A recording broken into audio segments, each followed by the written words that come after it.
Hey guys, thanks for tuning in. We're going to be building a Bimbox Stryker-S workstation today.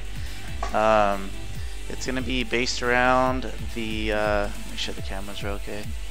It's going to be based around the i7-8086, which has been delidded, and it's right here, using the Rocket Cool tools and their copper IHS. 32 gigs of RAM, 970 Pro, 512 NVMe drive. So GTX 1080 for the win. This is the first one. The For the Win 2 is a little more beefed up on the cooling, but that was a little hard to get. Motherboard, we're using the Asus Z370A. Just a solid, dependable board. Nothing too crazy. And just a little miscellaneous stuff that may come up. Feel free to ask me. Power supply SF600. It's a small form factor power supply, super small, and it's got 600 watts. So I'm just gonna unwrap some of this stuff and then we'll get started. Kind of last minute stream. A little spontaneous, so the headset wasn't even fully charged, but we'll get around it. In the meantime, I'm going to be enjoying an iced Americano coffee. Normally I like to have it from my local coffee shop, Schemos, but today I didn't get down there and we're going to be using the Nespresso. Man, which is the one I like? Espresso. It's bugging me. I totally forgot which one it is that I drink. It's like a violet, purplish kind of color sleeve. Man, I'm so tempted to like go to the kitchen right now and see what it is.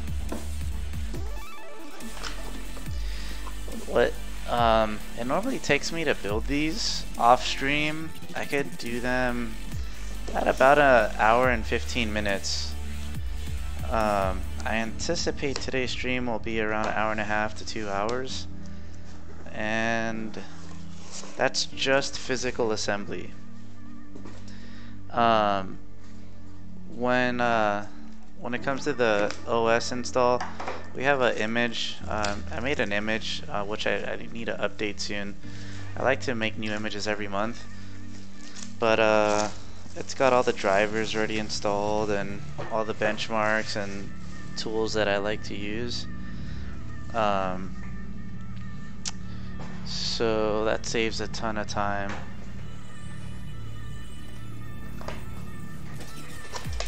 The stream right now is being done off of this little guy.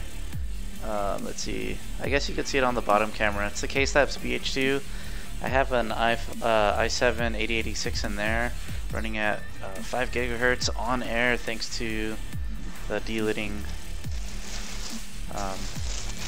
It's at 5 gigahertz, 1.29 volts, but LLC kicks it up to 1.315.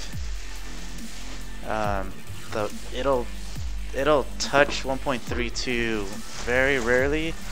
It's usually 1.312 during the stress testing, even though it's at 1.29. And that's past 1 hour of OCCT and 30 minutes of real bench. I haven't gone longer. So this is like the centerpiece, I think, of the whole build. This it's I believe Chimera, but Sliger manufactures it for Chimera. They advertise it's the smallest ATX chassis. I don't know if that's true. It might be the smallest tower, but it stands 15 inches tall. Just trust me on that. You guys wouldn't be able to read the measuring tape anyways, because of these lovely 1080p webcams. But it's 10 inches tall, or 15 inches tall, I think around 7.5 inches wide, and it fits a lot. You could get a 280 millimeter up front, You could technically get one mounted on the bottom, but in all honesty, it's more like a 240 at the bottom that it'll support. The cool thing about it is that it could do 3 different power supply configurations. You could... Hey, what's up, man? Thanks for coming back. This is a new build. I'm just starting right now. Just like the other day's stream, but I'm doing it off of the white chassis instead. I don't know. I'm waiting on parts, but I think tomorrow or Tuesday I might do one with the 12-core 7820X. We'll see. The cool thing about this, though, 3 different power supply configurations you could run. I'm gonna stand up for this because I don't wanna like slip or nothing.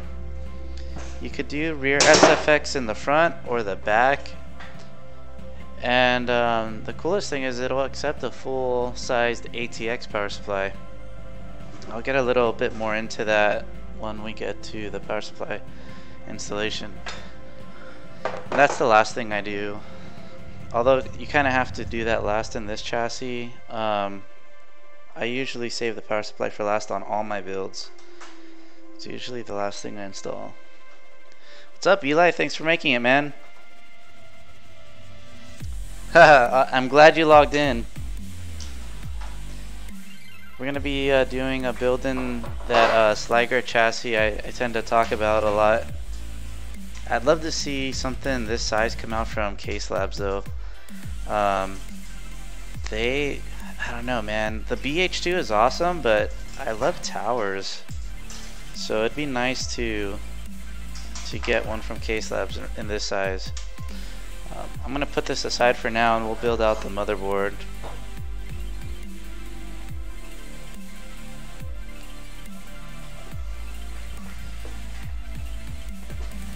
If music's too loud or too quiet, let me know.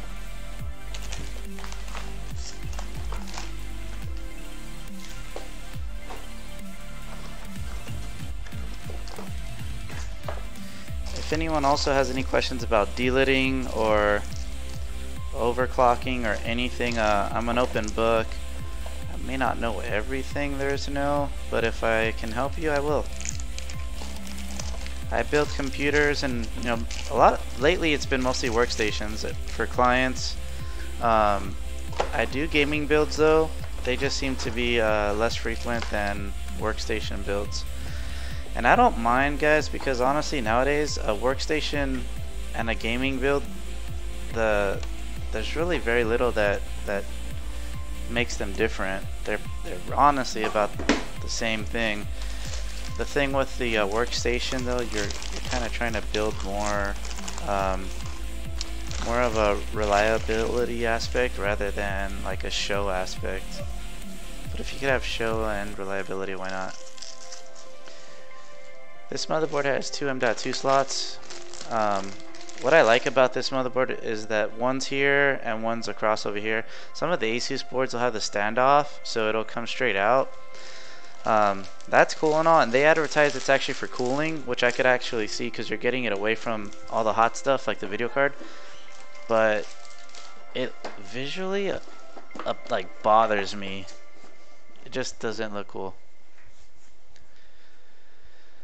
Yeah, well, you could do air cooled, but the problem is you're gonna be limited to, like, let's say the Noctua U9S. I did one with the U9S. There's another Noctua cooler that'll fit. It's like the C14S or something like that.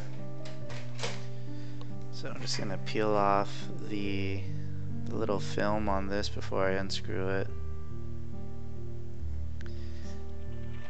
So I mentioned I'm doing the stream on the White Case Labs build. I'm doing chat and everything else off of my Ryzen build, my 1800X.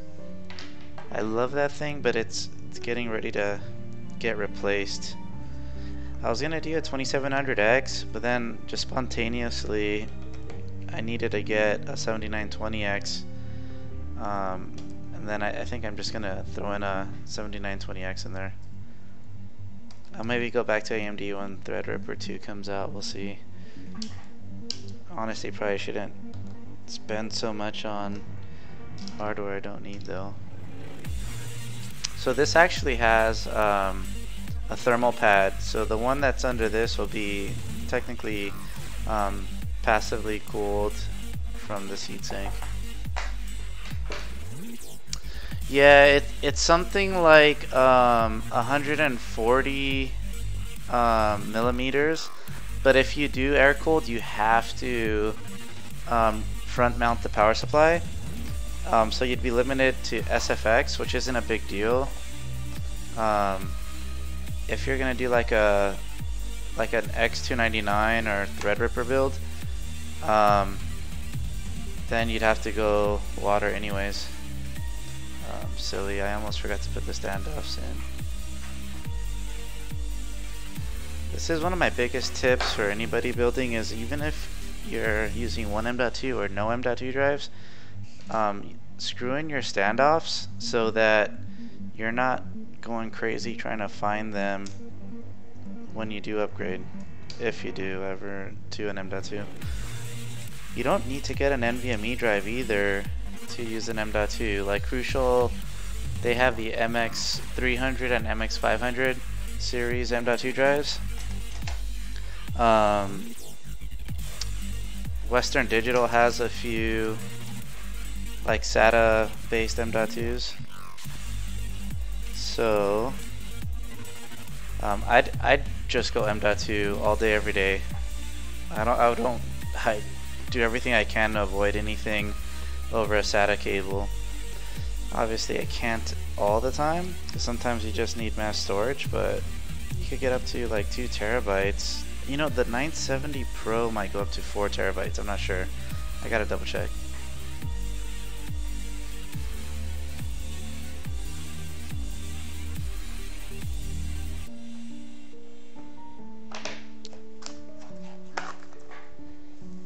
Let's do the cooler mounting bracket. We'll do the CPU in a second. One interesting fact, like if you were to buy an OEM Acetec cooler, or Aztec, I think it's Acetec. If you were to buy an OEM one, you get to choose what hardware you want. There's a base level hardware kit, and then there's like the premium one. It's only like $1 difference to upgrade to the premium, so it's kind of funny when I see like this painted stuff from Thermaltake, like, oh, like you didn't want to spend the extra $1. Okay. But you know, their all-in-one cooler is actually very affordable, so can't complain.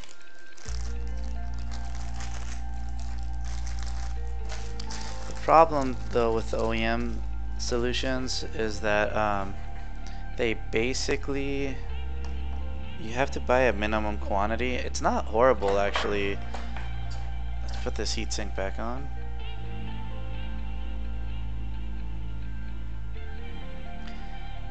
I want to say it might be as little as like 12. I don't remember what the rep was telling me. But if you're building computers for someone, you know, for people like, you know, like me, like buying 12 at a time isn't bad at all. People like Origin, they probably buy them by the pallet. You don't get your name or anything printed on them either until you buy a certain amount. Also, you can't just like pay extra and get 12 of them that are branded. I don't remember what the threshold was. I just know that was a lot more than I can purchase at once.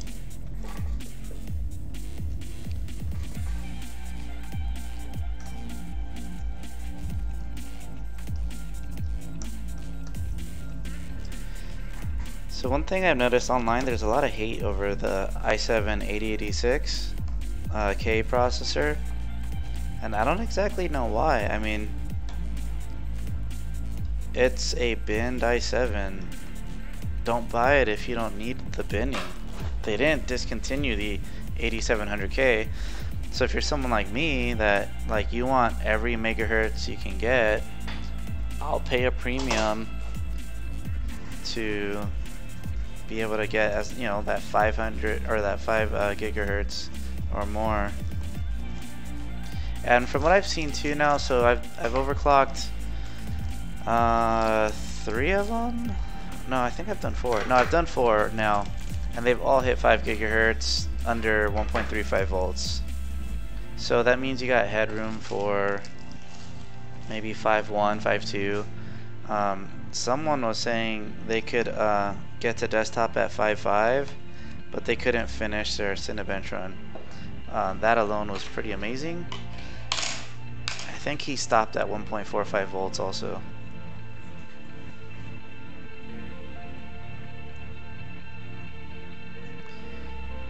I was actually disappointed with Computex. I was hoping for the Z390 chipset to get announced officially. I mean, those apparently, the leaked documents that apparently came out were literally from Intel. So I don't know what's going on, but I think definitely AMD has gotten Intel pushed in the corner.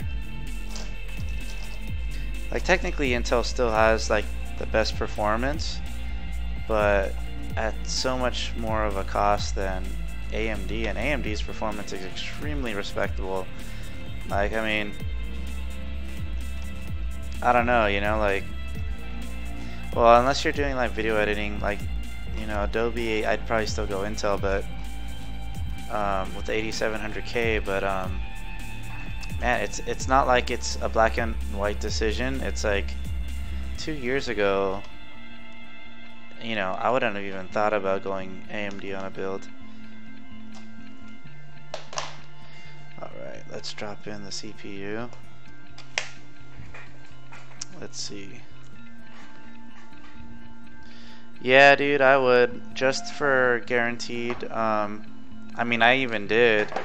For the longest, like my BH2, I wanted to upgrade to the 8700K, but I didn't want to go from a 5 gigahertz 7700K to like a 4.8 gigahertz 8700K. I didn't want to go down in clock speed because, in all honesty, my workload's mostly like low thread counts, so the clock speed's important. So when they announced the 8086, I knew like, no brainer, I'm just gonna get it. That's my chance to get into the 6-core part in the K-Slabs chassis. Because I really love the BH2. It's such a good chassis. I love it. I do know my particular sample will not do 5.2 gigahertz under 1.4 volts. But I might be able to get 5.1, you know, and still keep it cool, but I'm perfectly happy with 5. I don't like running odd numbers like 5.1. I need to be like at 5 or 5.2. And my goal was just 5 gigahertz anyways, considering I'm not on water.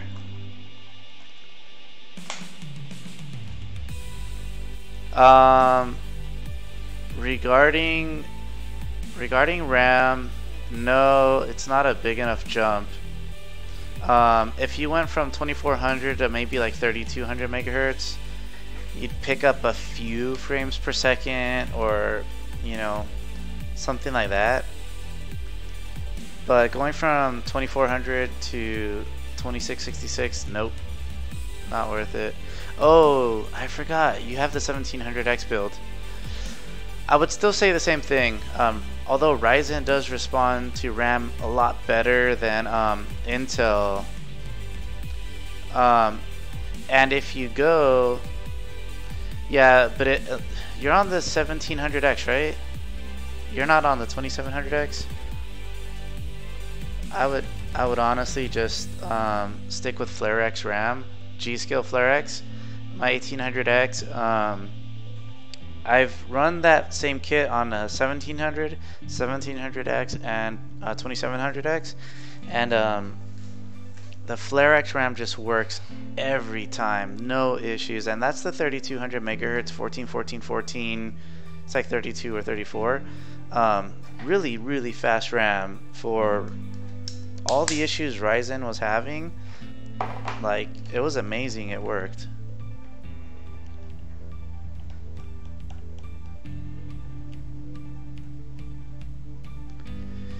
Eli, if you go MATX, you have to get the Z370G from Asus. I've used it a ton. It's just a great, to me it's the best MATX motherboard out there right now. Let's get the RAM installed. It says 3200 megahertz, 32 gigabyte. It's actually temporary because the RAM didn't come in for this, but I just want to get it installed and overclocked. So since we did order 32 gigabyte, 3200 megahertz, if I stress test with this on the clock speed, I know at least the CPU will be stable, and then when I do a follow-up stress test, I just need to make sure the RAM and the IMC are happy.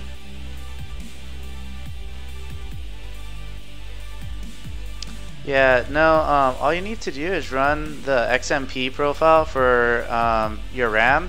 I think literally Gigabyte calls it XMP, but it's technically like DC or DH. I don't know, it's technically something else, but a lot of the motherboards still say XMP. And then you don't have to touch anything on it. You might need to touch your SoC voltage, but as far as RAM timings and voltages on the RAM, you're good to go. Speaking of good to go, I think we're good to install this thing. I take a little longer to build on stream because I'm still getting used to like talking and streaming, or I mean talking and building at the same time. Dude, what's up, Gigasnail? I think you follow me on Twitter, but I'm not sure if you're on IG also.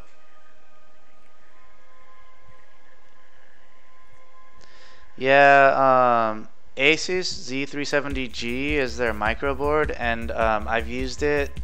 I've used the Z170, Z270, and now like the Z370. It's got a great amount. It has a good amount of USB ports in the rear.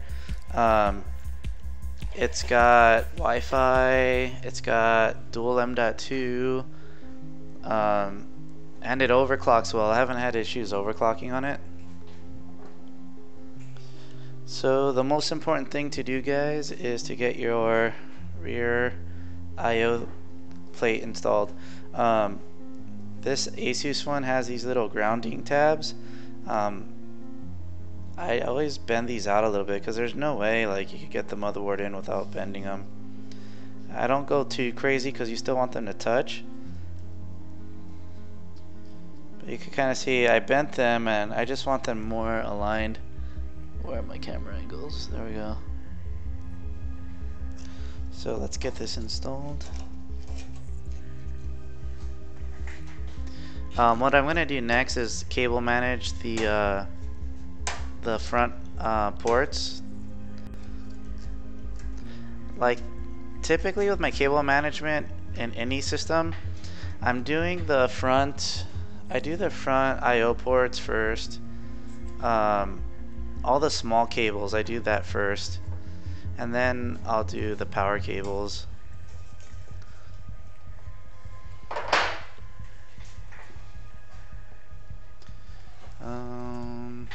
Yeah, I think I'm gonna have to stand it up. I wanted to lie it down, but let's see if I can show you guys. Hey, what's up, Mr. Puppyman2? Thanks for coming by. If I know you from any other social media, let me know, because I know some guys have different names across different platforms. So this is what I do. Like, I know the front I/O ports are gonna sit. Let's see. What I'm using for reference points are the holes for the motherboard, and I know like the front header sits around somewhere around the front bolt. So I'm just gonna give myself a little bit of slack and then zip tie that right where I think I'll need it to be, and then I'm good.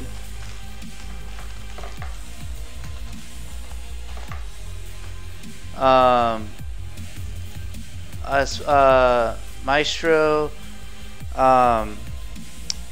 Flare-X I think comes in like, I don't know if they have a 3000 kit, but the Flare-X line also comes at a premium. I don't know if it's gone down. I haven't checked the price on the Flare-X recently. But since you're at 2400, I would just go for, well, yeah, at least 3000, but I would just try to go for 3200. Otherwise, it's almost like it wasn't a big enough jump to justify the expense.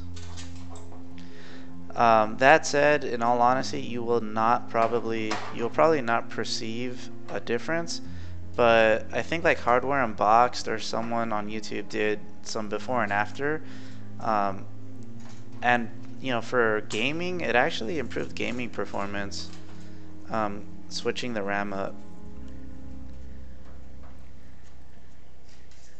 Intel won't respond to the RAM as much. I mean, it does. It becomes more of a workload thing, but the way Intel or AMD's designed their CPU, it likes faster RAM.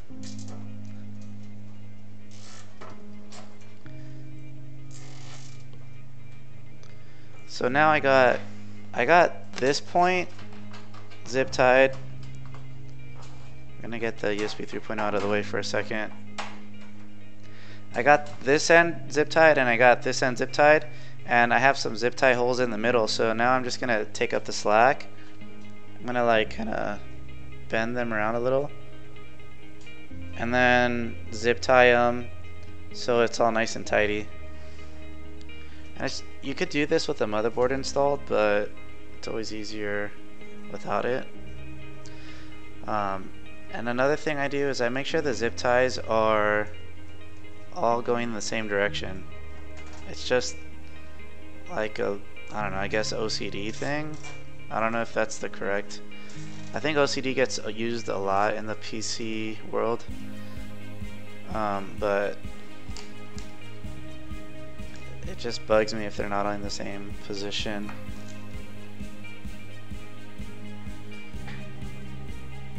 Everything gets a zip tie though.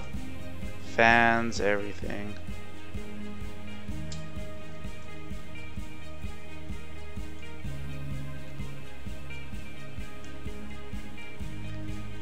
Yeah, I mean, what are you trying to achieve? Are you just trying to like maximize your CPU, or is it like mentally bothering you that you have 2400, or are you noticing like your games or something isn't like, you want to squeeze out a little more performance?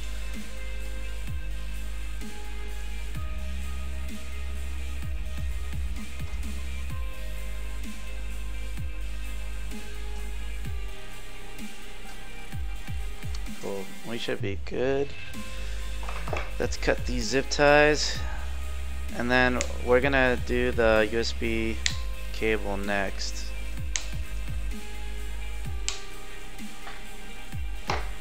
So with this motherboard, we could see that the USB let's see, I'm still getting used to these cameras. We see the USB 3.0 header right here. Maybe I should get something brighter than black on black. So it's right here, the USB 3.0, and the mounting screw is right above it. So I'm gonna use that as my reference point as to how much slack I need for the USB header. So I mentioned it's right, like the mounting point was right above. I'm just gonna look at the orientation. Yeah, so I know I need to be around here, so then I'll adjust the length and then zip tie that as well.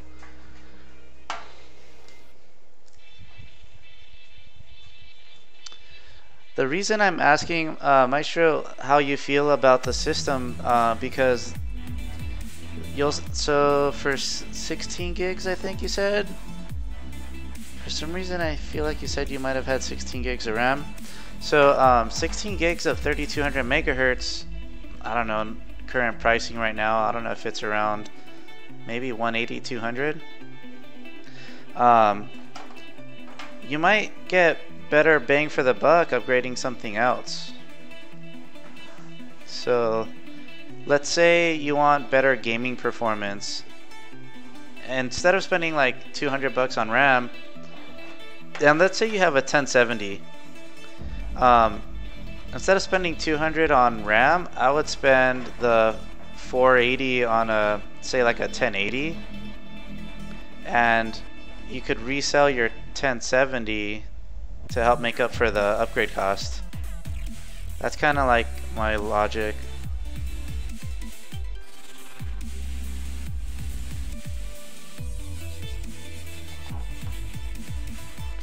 I like having two zip ties on the cable. I should get a better spread on that.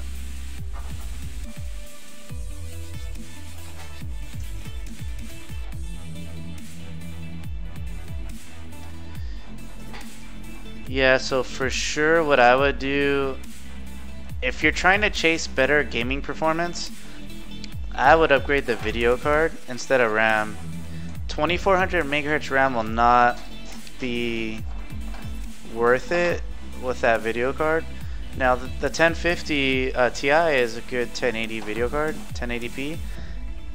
But if you, let's say, upgrade from the 1050 Ti to a 1070, you could probably get a good used one right now because all the miners are dumping their systems. That would be a bigger upgrade than the RAM speed. And like I would do the RAM speed like very last thing. I would even go like with a bigger SSD before upgrading your RAM at this point. So cool, we're good. Let's drop in the motherboard. After we do the motherboard, we're gonna do the all-in-one cooler. So I love this like copper IHS.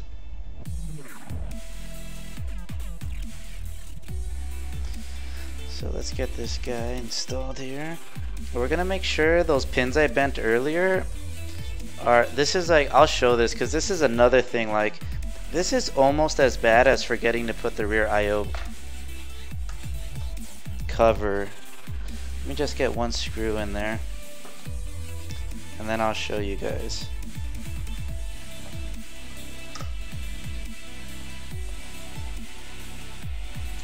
So I showed you guys how there were those little tabs that I bent. The reason I bent that, and this is actually a perfect example why you want to check that right now. I don't know if it'll come through, but one of those tabs is inside that DisplayPort header. If you tighten all the motherboard screws up, and this is like the last thing you notice, sometimes you could bend the rear IO cover out enough to push it in, but in all honesty, sometimes you gotta remove the motherboard to fix something like that. So I don't know if it'll show, but one tab is correct and the other one's like, so if you know, actually blocking the port, it's entering into the display port, so you would not be able to use that connector. So I'm going to take out that single screw.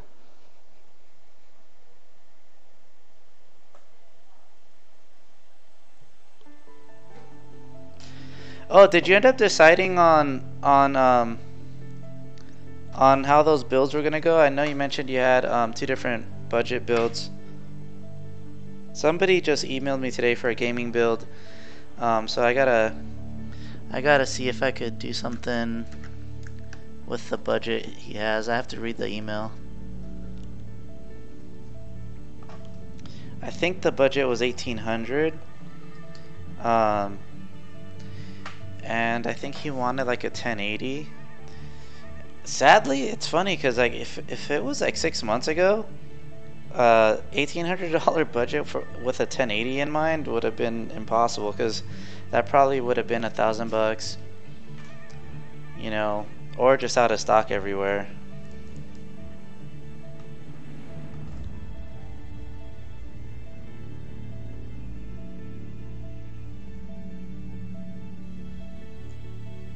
Yeah, 250 gigs is enough. I think Windows 10 takes up about 30 or 40 gigs. I don't remember. Sometimes also, if you're really short on SSD space, you could manually change your page file, because I think the way Windows will do it, if you have 32 gigs of RAM, it'll do 32 gigs of page file, and you usually don't need that much. If workstation users might be the very few that might need that, but even then you could manually change it. If you have 16 gigs of RAM, Windows 10 will usually allocate 16 gigs of page file, so that means you're losing 16 gigs of SSD storage for your page file. The only thing you need to know, if you manually go in and change it and you get random crashes or like memory errors or something weird like that, you need to make the page file a little bigger.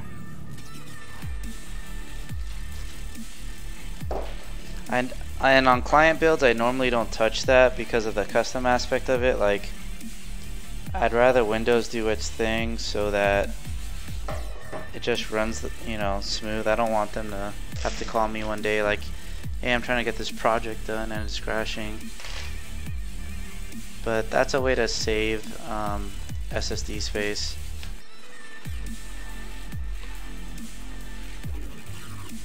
Man, I would love to get back on a 144 Hz monitor.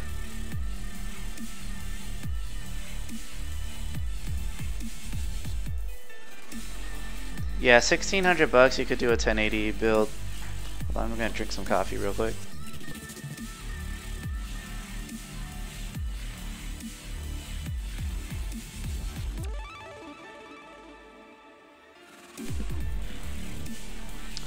Alright, let's I had to open up a new bag of screws to get the last one.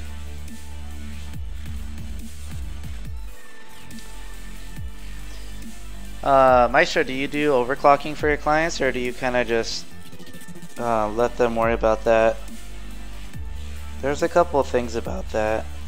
I could go on and talk about that for a little bit.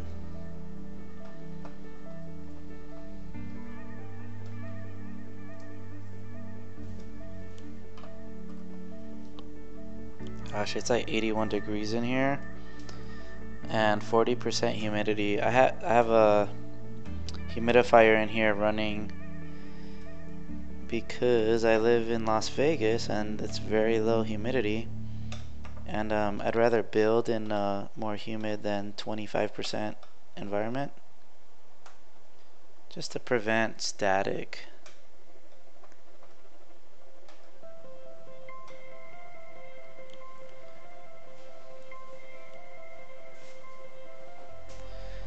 Yeah, I charge extra for overclocking as well because of, well, the extra time and the liability. I feel more comfortable overclocking gaming builds, but like Bimbox, who I built for, we overclock all of those workstations. So it's forced me to really nail down my stress test process, and I think we got a system that works pretty well now that I mean, yeah, it's cool if you have like 2 days of time to stress test, but coming up with a time effective way of stress testing is hard, and I think that's what we did. I think we nailed it. So within 4 hours we could know whether or not we have a stable overclock or not.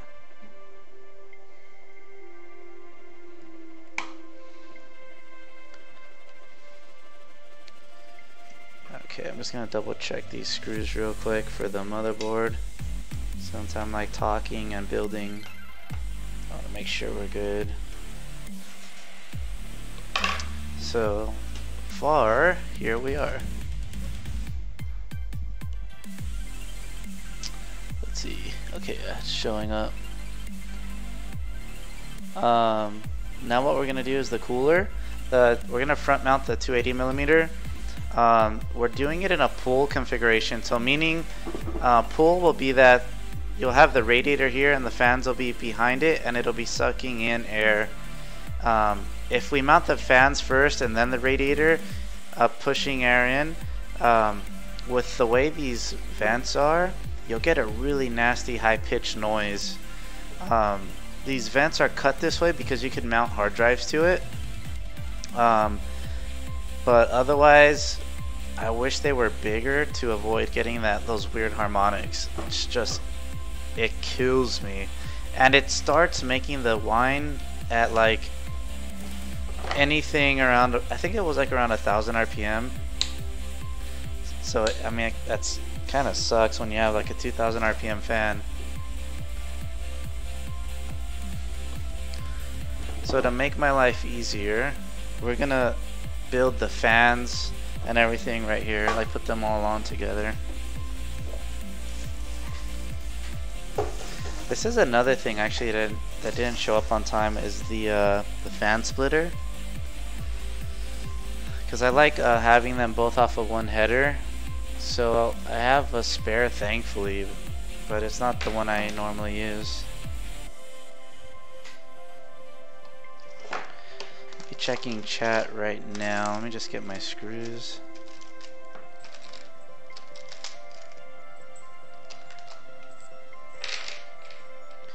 Turn down the headset also. For some reason the Logitech control on the headset isn't working anymore. I think it might be the battery or something. I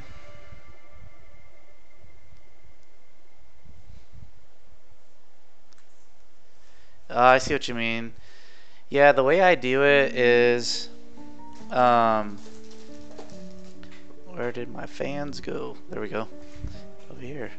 The way I do it with client builds is that I do the quote and I charge them Newegg retail. So if something's on sale, that's my win. You know, like because the thing is, I used to quote actual price, and let's say 2 days later the item's not on sale anymore. I already quoted it, so I'm like kind of like shot myself in the foot. So I quote Newegg retail and, you know, my labor, and then I use Square processing to process my invoices. Or I accept check and cash, but most people don't pay cash. And I'm okay with check because normally by the time a build is paid for and ordered, there's so many days that go by that I'll know if it bounces before the guy has the computer. Usually it's only businesses that are paying by check anyways. Normal people are normally paying by card, whether that's their debit or credit card.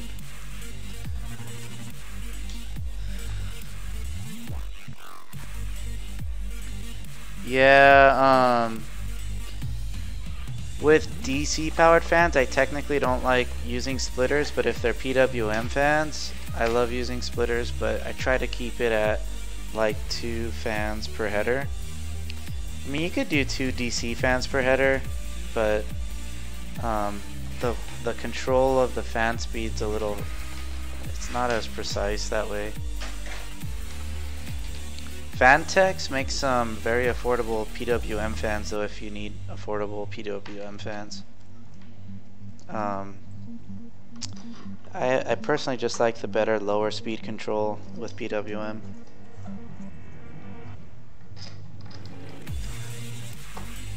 But you know, any fan is better than no fans, that's for sure. So I'm putting these in a specific orientation for a reason. I do like labels always matching. Let's see, I don't think you guys can see. So I like how the Corsair logos and everything are in the upright position, but really what matters to me is getting the cables to come out where the way they're coming out, so they'll be hidden when it's inside the chassis. Oh dude, I wonder why. I don't, did it give you a reason, Eli?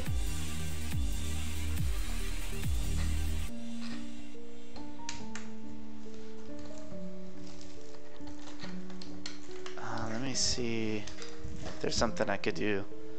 Oh,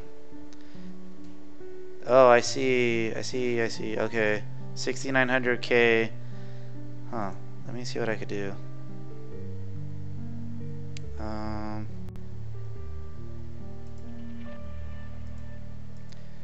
don't know why. Here, I'm just gonna click allow, and maybe it won't. Maybe the 6,900K part was triggering something.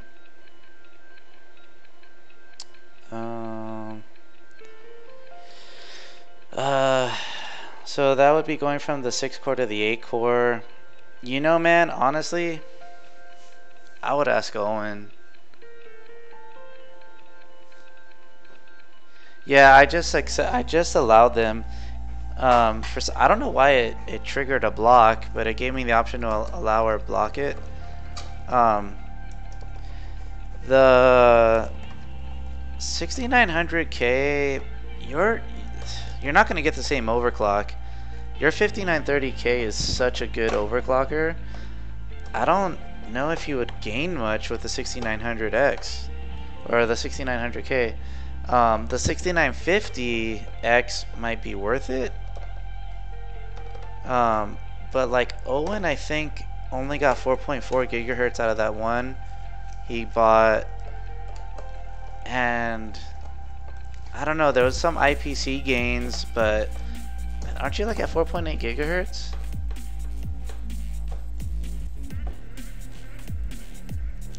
Oh, maybe.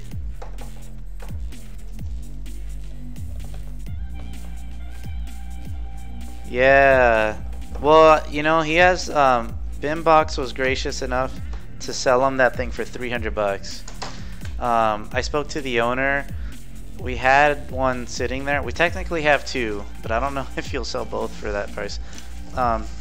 He has two, and now he has one. And I'm like, dude, why don't we sell these before they're worthless? He's like, good idea. I'm like, I have a buddy. He's a college student. You know, he could actually use one, but he only has a 300 bucks. And he's like, if he's your friend, do it. I'm like, okay, cool. That's how it went. That's Buck, the owner of Bimbox, who was nice enough to let it go for that low. But I think him being a college student kind of helped him get it for that low.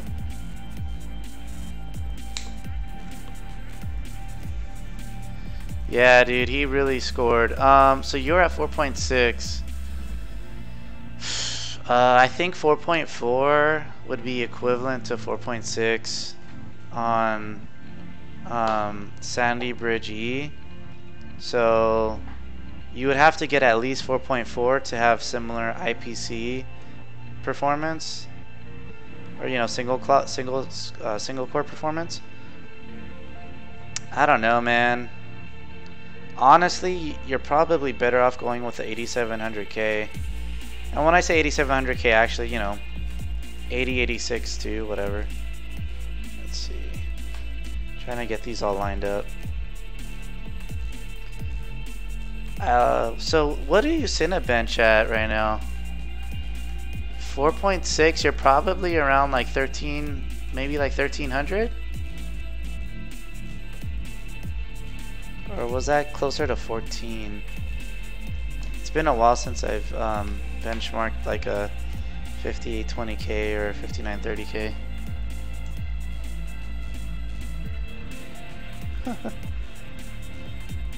If he does allow it to go for 300, I have to give it to Chester, because he literally was like the first one to hit me up about that. And I think Owen said Chester was literally the first one to hit him up about it too. So I would probably have to let him have it. And if he doesn't have cash at the time of sale, then maybe we could have like an IG group like auction. Yeah, so just to give you an example, the 5 gigahertz 8700K is doing 1620. So, and 5 gigahertz, if you get the 8086, you're gonna get 5 gigahertz, no problem. And I'm keeping my 5 gigahertz cool with Air and dude, the BH2 U9S. I was benching today or stress testing OCCT. 1 hour, 81 degrees Fahrenheit. Right now it's 82 in here. And my highest temperature was 80 degrees Celsius. That's really, really good for a small air cooler. So you don't even need to worry about going water cooled, because I know you like your Noctuas. And I think you have a U12S, so you could probably even get slightly lower temps. The U9S is just so dang good. Oh, so just to mention how I did this, I don't know if you guys could see how the fan cables run down and then bend under, and I do that just so it's nice and clean, because the fan header's on the bottom right next to the front I/O ports on the motherboard. Using the normal splitter, this is like the perfect length, but I'm just gonna like loop this a little bit. So if those splitters come in before I need to ship this, it's not a big deal. I can just pop it in or whatever. Okay, so now we got to install this bracket, which Thermaltake is like one of the few that does it this way. Like Corsair includes this pre-mounted, and if you're gonna go AMD, like you just need to take it off.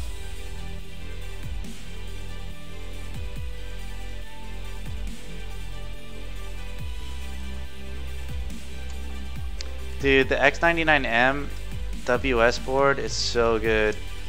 For the longest, I was even using that on workstations that were in ATX chassis. I liked it so much. It was just a really good motherboard. The only thing that sucked about it was the M.2, the NVMe drive. M.2 was PCI Express 2.0, so it'll bottleneck a Samsung drive. I think the most you'll get is like 1,000. It's like 800 to 1,000 megabytes per second if you throw in a NVMe drive. You should, man, unless it's taken.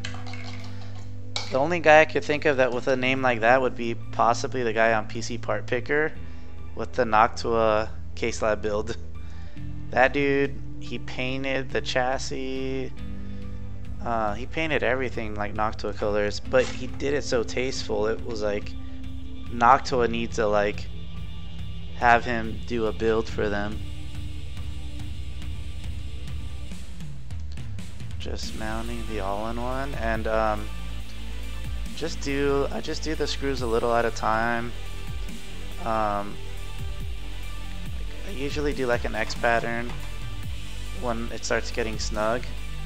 Like right now it's not super tight, it's just snug. And now I'll start doing like an X pattern. If I could find my Phillips screwdriver. This is like the #1 tip, I need the #2 tip.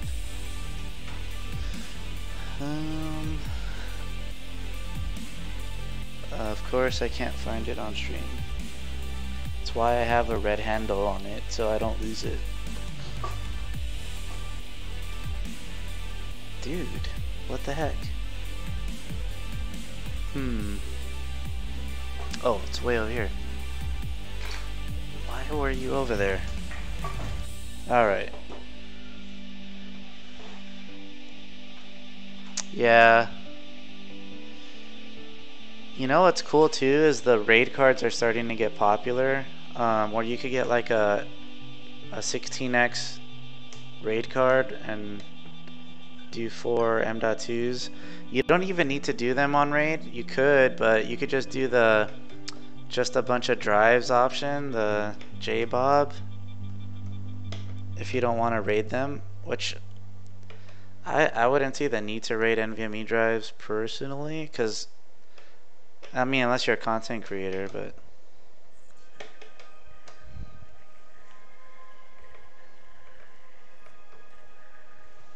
alright, so we got that on. Before I forget, I'm gonna do the fan header, and then we're gonna loop this around the all-in-one pump wire. I think what we'll do is how I did it last time. Just gonna wrap it around this this mounting point, like, let's see, just 2 loops, takes up all the slack. And so this is what's funny, like, motherboards come with an all-in-one pump header, but I don't really like to use those, because then in the BIOS you have to disable monitoring on the CPU, or otherwise it won't post. It'll think like, hey, you're gonna overheat. So when I do client builds, I specifically don't use the all-in-one pump header, which is this one, because now I don't know if this board fixed it, but like 99% of the time, if I put this one down here, and let's say the client does a BIOS update, or they reset the BIOS for some reason, you know, then their system's not going to post, and then they're going to think like, what's going on? So that's why I still use the main one. Let's see.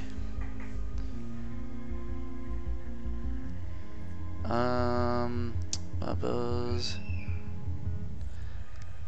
You know, I agree with you.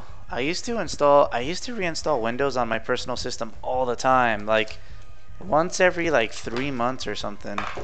And then I just kind of got tired of it, because I don't have the time to do that anymore. Like, you know, when you're single and don't have kids, it's like easier, but you know, when you have a wife, and then now wife and kids, it's like, dude, I just need it to work. But that said, yeah, you'll need to reinstall Windows.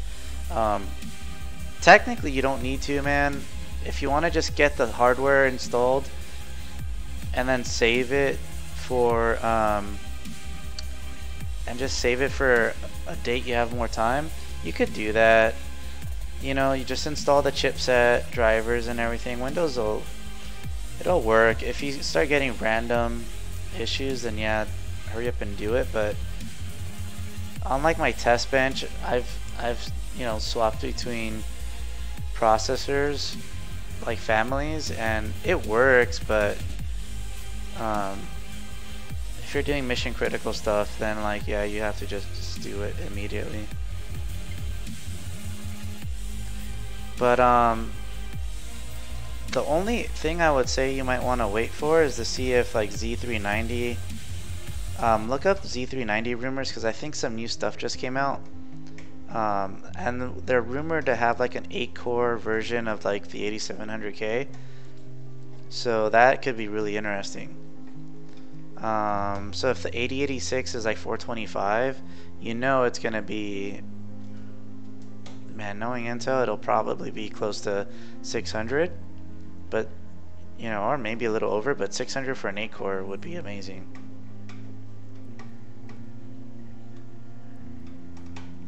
I think they have to though, just because Ryzen is so good.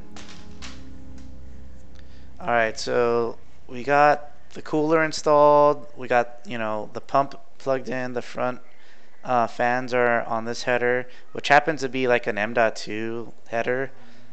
I don't know why they call it an M.2 drive header, but whatever. If you wanted to, this motherboard has another USB header, 3.0 front port header up here, which is cool, flexibility. Because for a while I was mounting radiators at the bottom, and I would use this header, because if I mounted a radiator at the bottom, this would intersect and it cause a conflict. So that's why I like this motherboard, is for the flexibility.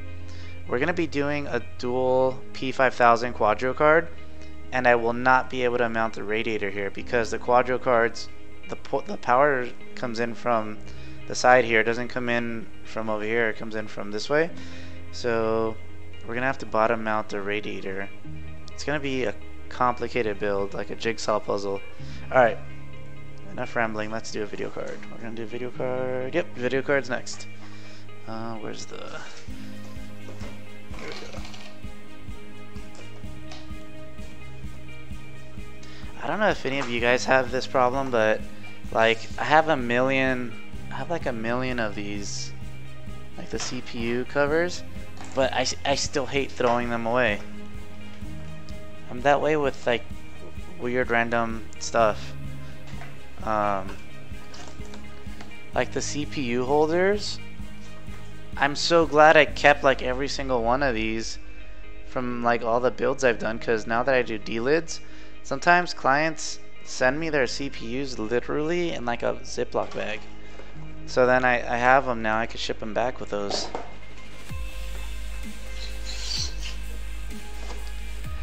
I really miss my 1080, guys. I sold it a while ago, and I'm using an AMD workstation video card. It's the FirePro W8000. It's basically a 7950 AMD Radeon card, but when that thing is on at like idle, it's giving off heat, and I noticed the room temperature will go up like a degree or two when my AMD system is on.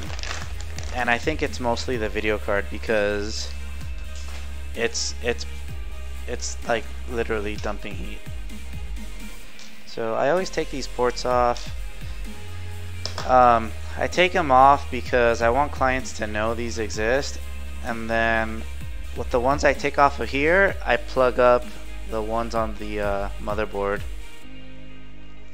That's like one of the most common things I'll get when I like if so. Oh man, my headset battery I think is tripping out again. Let me turn down my volume. Save battery. I'll just hear myself talk with no music. So that's like the number one thing. Someone will say like, dude, I'm getting like 10 frames per second, or I don't have any video output, or this or that, and I always ask them where do they plug into. So now I just cover them up.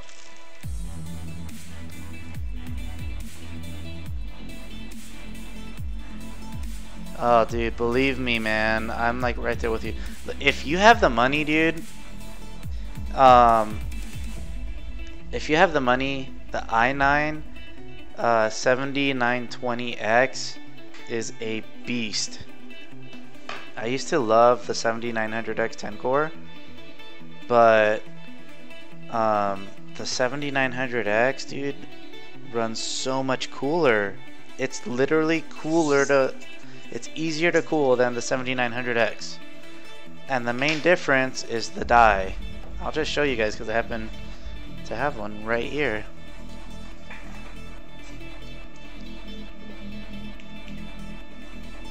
What you'll see when I take this off is that the die, like the actual silicone, or silicone, whatever. I'm gonna say silicone because technically I think how you're supposed to say it. See how big that is? That's the same size as the 18 core 7900X. It's the HCC die or whatever.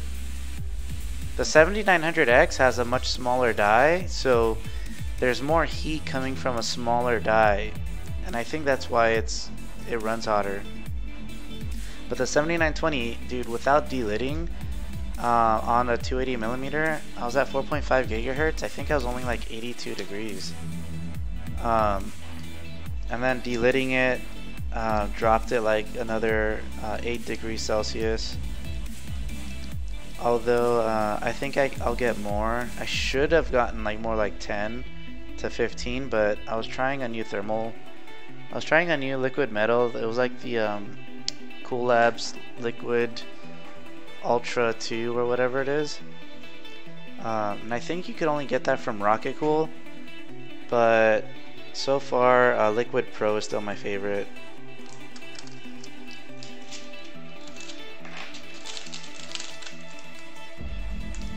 Well, the VRM would be an issue, except I got the EVGA Dark board.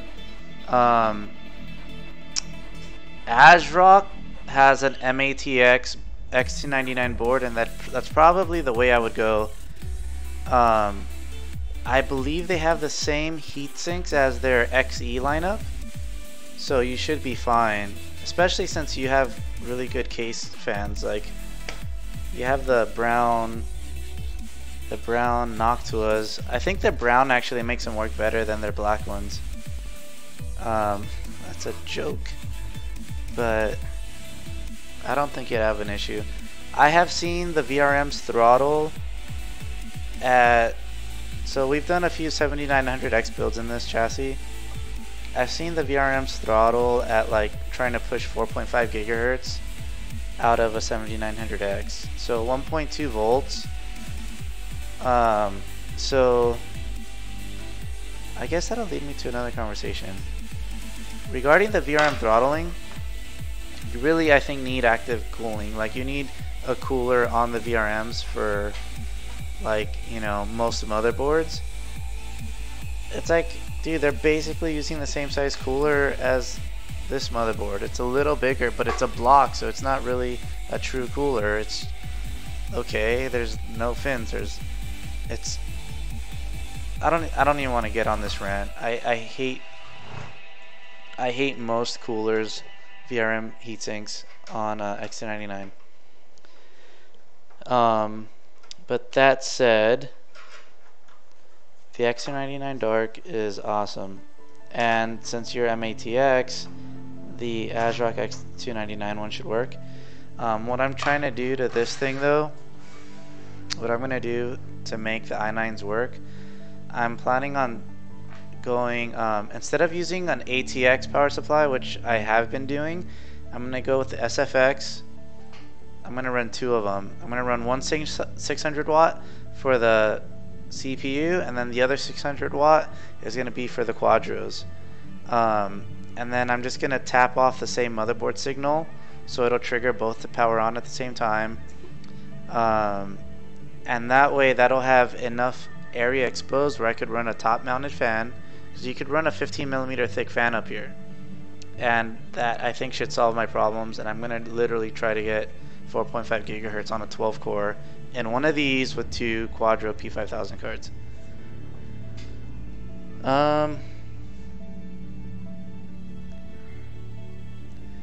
Yeah, as far as a good X299 MATX board, it's gonna be the ASRock board.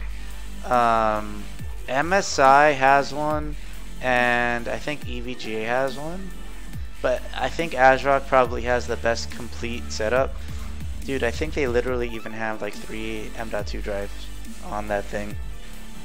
Okay, so now is the cable management. What I'm gonna do first, though, is I'm just gonna drop in the PCIe covers, and let me go around here and get them.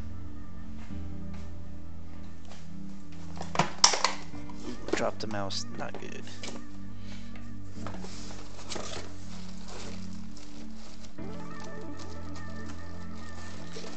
I have all the power supply mounting brackets and stuff back here.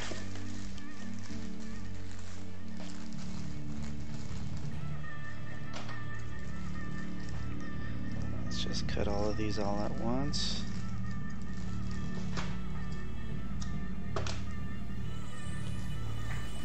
I'm always trying to find ways to get more efficient with these builds. I mean, just simple stuff like using scissors instead of ripping them open with my hands. Like, just little stuff like that helps. As I mentioned, like, I could get these down to like an hour and 15 minutes. Not even being reckless. I bet if I was like trying to really rush, I could have it down in an hour. If you look up speed builds, like people literally just trying to race the clock, I guess some guys will build a computer in like 10 minutes.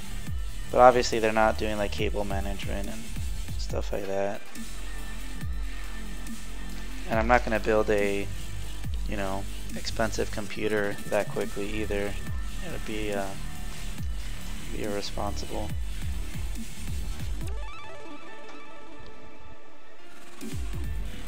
Yeah, dude, they also have one for Threadripper too.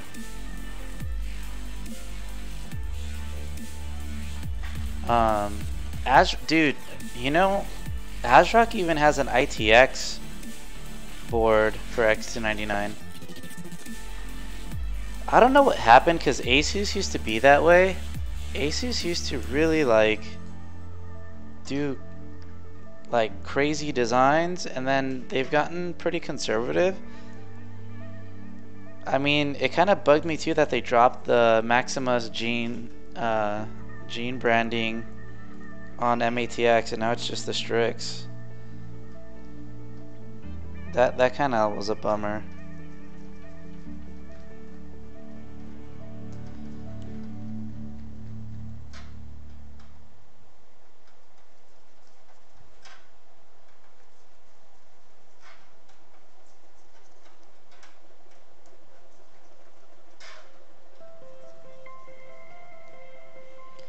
So now, before I give them a final tightening, I'm just gonna kind of line up the PCIe slots so they're kind of like nice and like even. Because if you just crank them down, they'll kind of be out of. It'll just look kind of sloppy.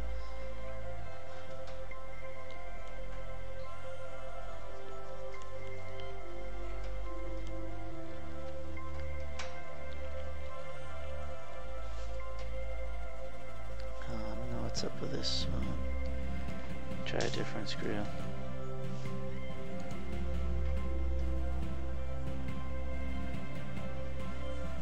This hole seems a little funky.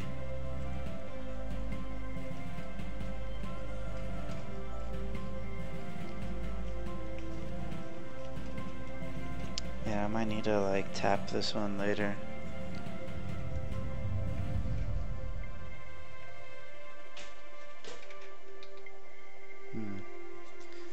Let's see.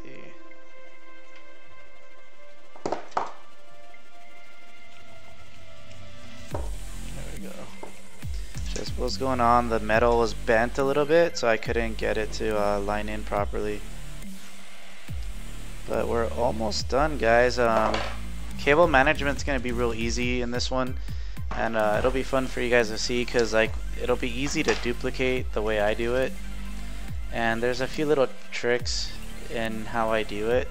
So it's not just cable management, it's actually also serving as a GPU brace.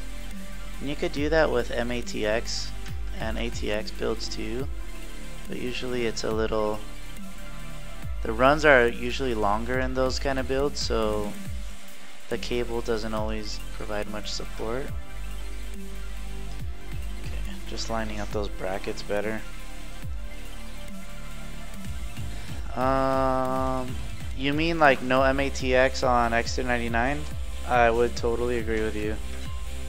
I'm a huge MATX fan, but I don't know, like for overclocking I just prefer Asus, but I really like ASRock boards, so I don't know. If it's just like with most of my workstations, I try to go Asus if I'm overclocking, and if I'm not overclocking, ASRock seems to have really good options.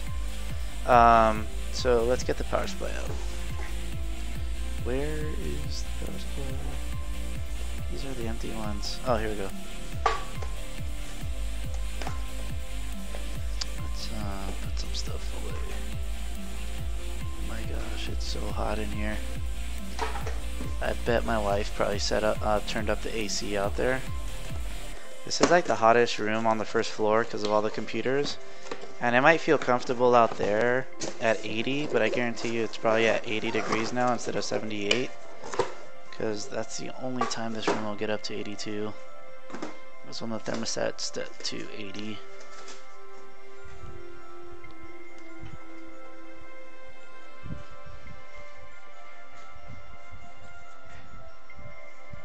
No, man, honestly, dude, I'd rather have somebody talking than me just talking to myself.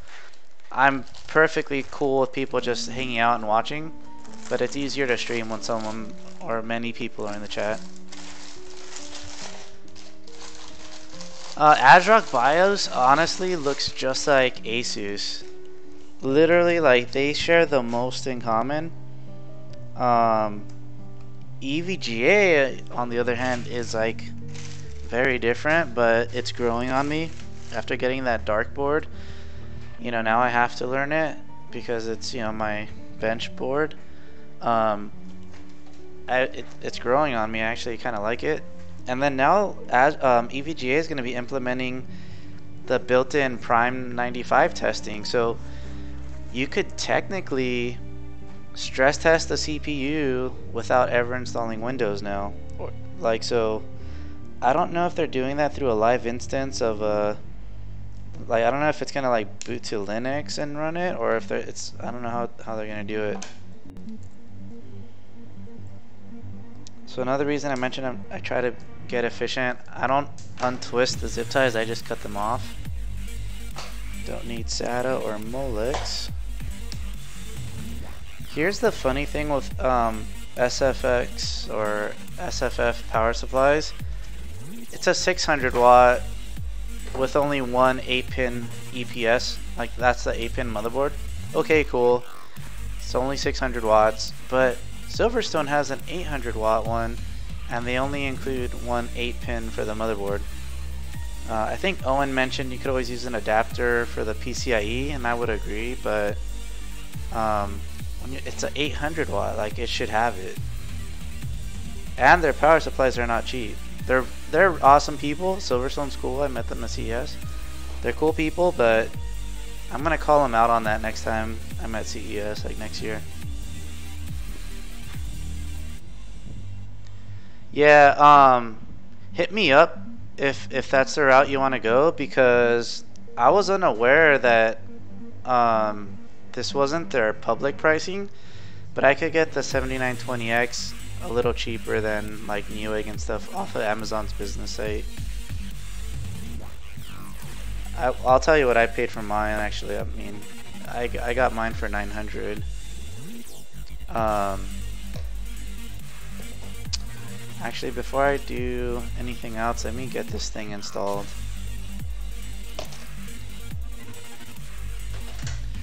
Alright. There's something unique about this chassis. Just like a lot of the other chassis right now, everyone's doing like a bracket. So you bolt your power supply to a bracket, and then that bracket bolts to the chassis. I totally love that design. It makes life so much easier when you go to work on the unit in the future. Like, let's say something happens and you gotta pull the motherboard out or whatever, it's just easier. Oh man, my headset's beeping. It's okay, mic is still working. That means we need to finish this stream ASAP. So hopefully I could build this before the mic is dead.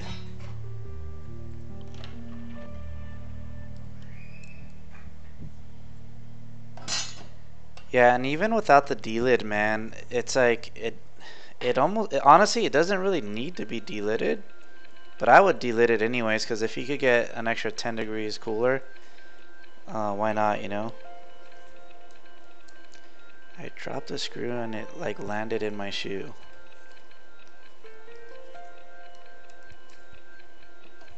Whenever I drop a screw, like, and I notice I dropped it, I'm immediately trying to like find it and listen for where like it hits the ground, so I could kind of tell like where it might be, because like some of these screws are so small. Actually, I'm gonna cheat. Without having to take my shoe off, I'm just gonna shove the magnet in there. Alright. I'm using all 6 mounting holes. I mean, just because why not? It has them.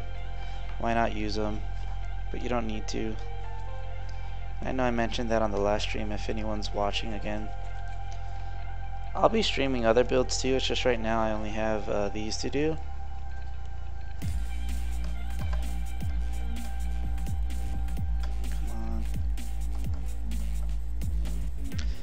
One other thing I do also, guys, is that I mount the fan.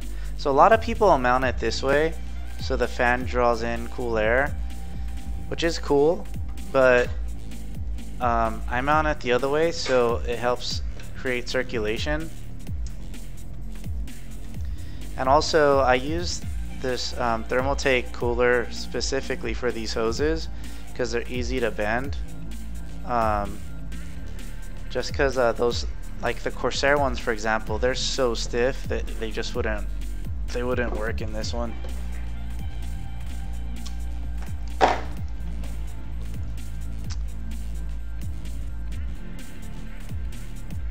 I paid $900.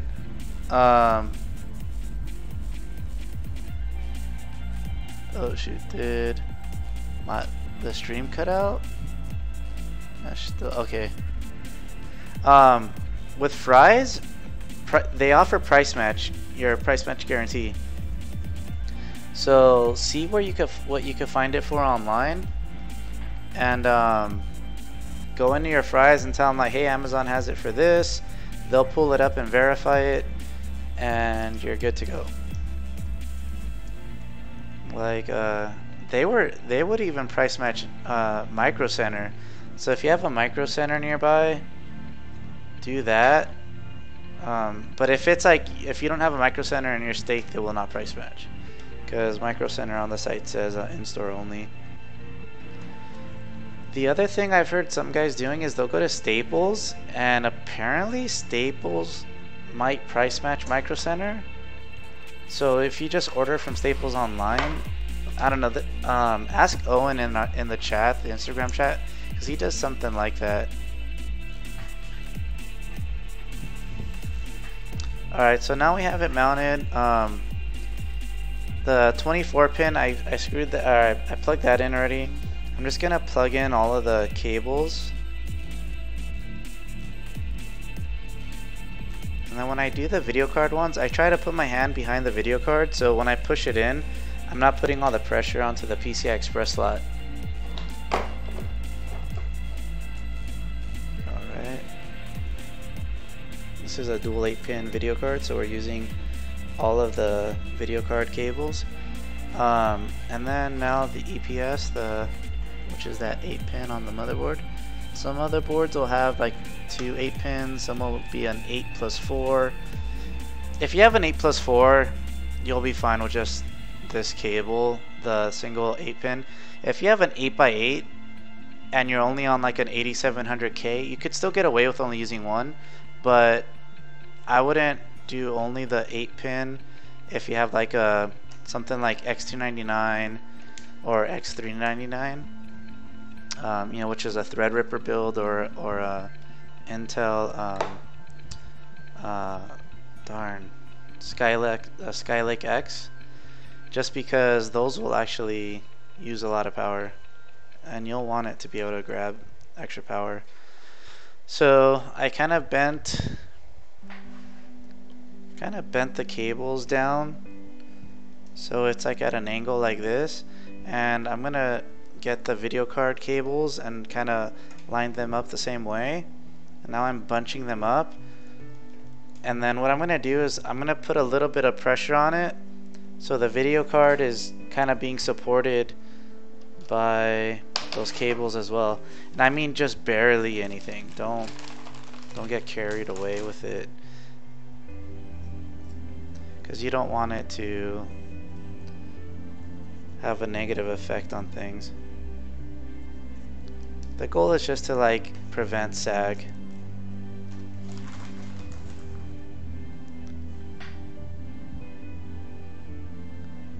Oh, cool, cool.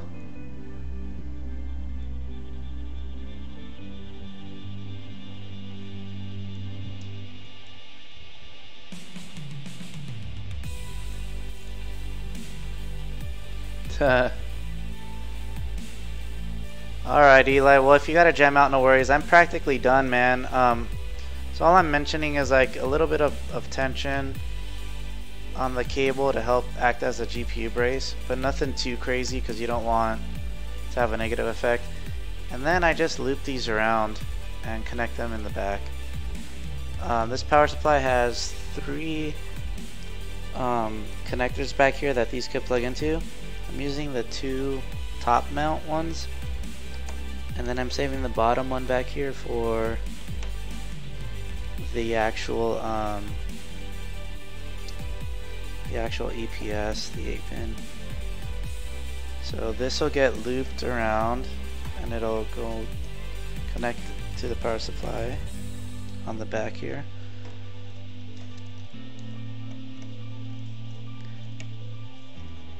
And then I'm just going to put some zip ties on these cables in the back. Everything is so open right now too. These cables are so out of the way, like airflow, like nothing is restricted at all by them. This chassis, it's very like well thought out. I would change very little on this thing. I actually sent them a list of things I would change, and I hope they start doing that into production units.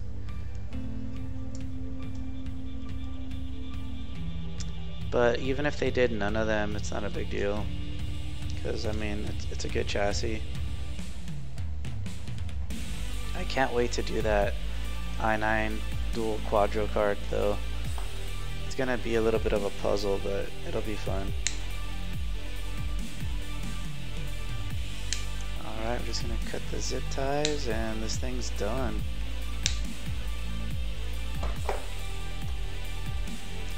Cool, that's it. Let's put the panels on. These all just pop on.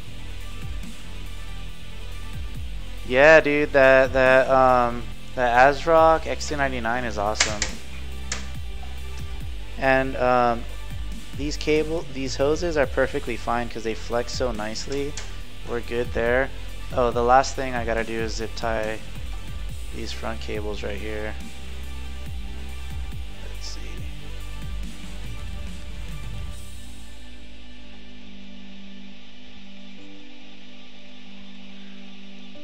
Alright, let's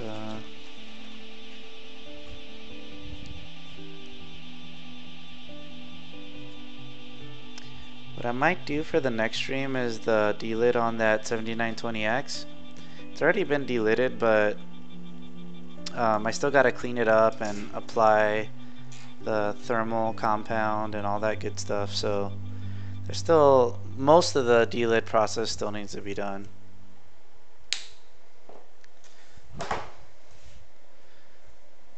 I'm just trying to figure out the camera angles too. I don't know if I could get them better than what I have. I would like better quality cameras, but these are the Logitech C922s. That 4K one they have now is pretty cool. So that's it. It's done. I'll end up signing this. Once it's been stress tested and everything, I'll end up signing that back there and dating it. But there she is. I'll shine a light so you guys could see.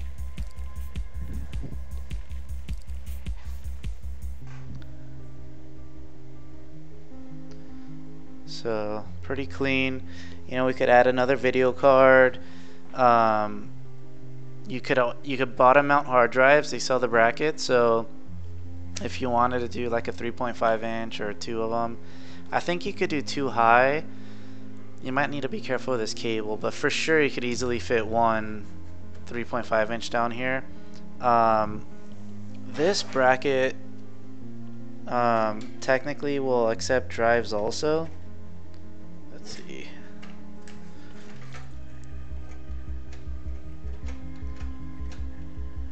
Come on.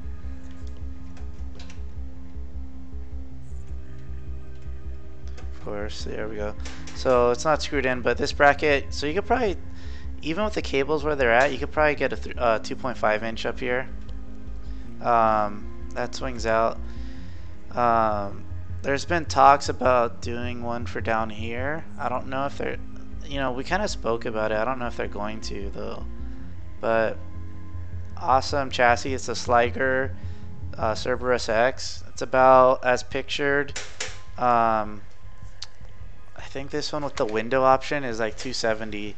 It's not cheap, but if you use it for, let's say, 5-6 years, I mean, chassis don't wear out. If you love it, then what's the big deal? You probably spent more on your video card.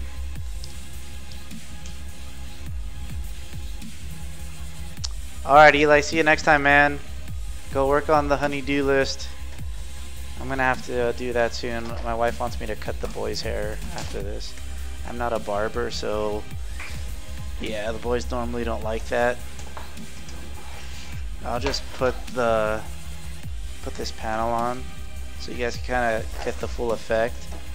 I'll even take off the protective film. There we go. Boom. There she is. 15 inches tall. 280mm liquid cooler, GTX 1080, 8086. This will be overclocked to 5 gigahertz. So far they've all done it under 1.35 volts.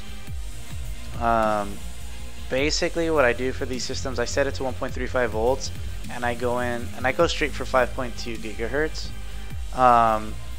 If it passes Cinebench, I'll load up OCCT. That doesn't mean it'll even pass. I've passed Cinebench with 5.2 gigahertz, 1.35, and it'll fail OCCT in like 8 seconds. So at that point, if it fails at 8 seconds, I just go straight down to 5.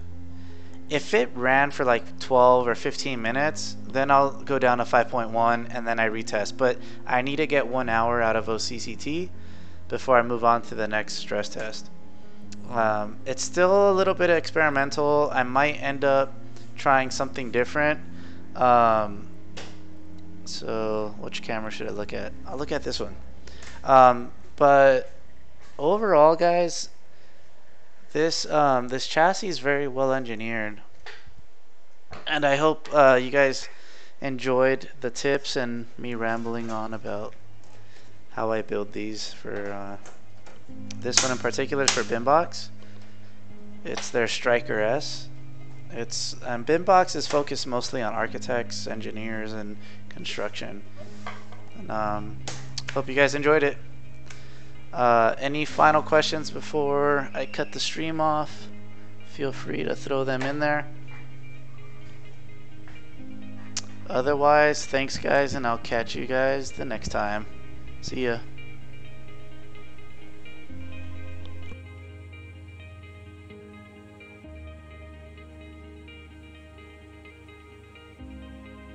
I'm done.